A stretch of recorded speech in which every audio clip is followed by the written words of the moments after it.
All right, now I want to go into working on training a little bit of that postural control throughout the mid-back. Now when we're looking at that, what I'm really looking at trying to do is stacking our pelvis and our rib cage first, using our abs here to help maintain that so we're not just dumping into the low back, focusing on using 360 degrees of our core, not just extending and using more of that 30 degrees along the spine. So stacking our pelvis shelf and our lower rib cage shelf, now working on lengthening through the collarbone to stack our upper rib cage shelf as well. One of the greatest ways to really start working on a little bit of control through that is using a band.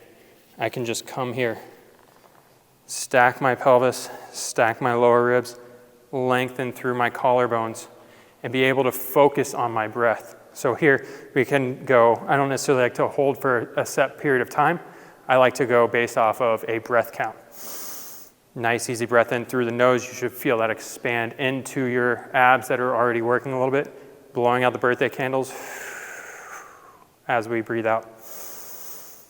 Really staying tall. Chin comes back. Stacking all of our shelves from the pelvis to the lower ribs to the collarbone area, all the way into that floor of the mouth on top of each other.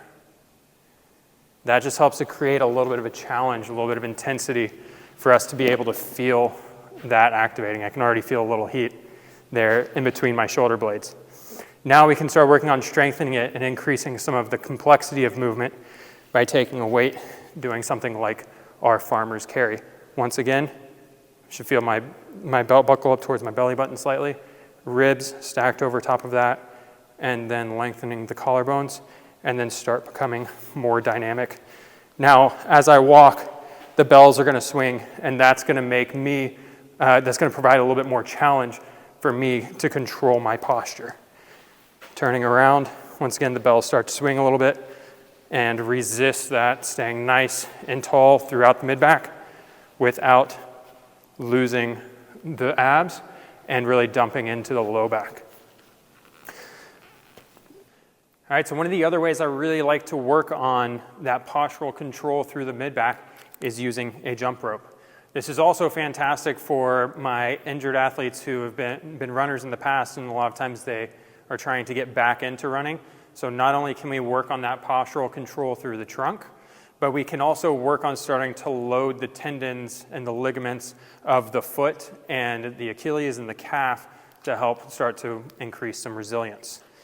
So once again with this, jump rope is a bit of a self-limiting exercise, because if we start to collapse, a lot of times we will lose our cadence and then we will have to restart.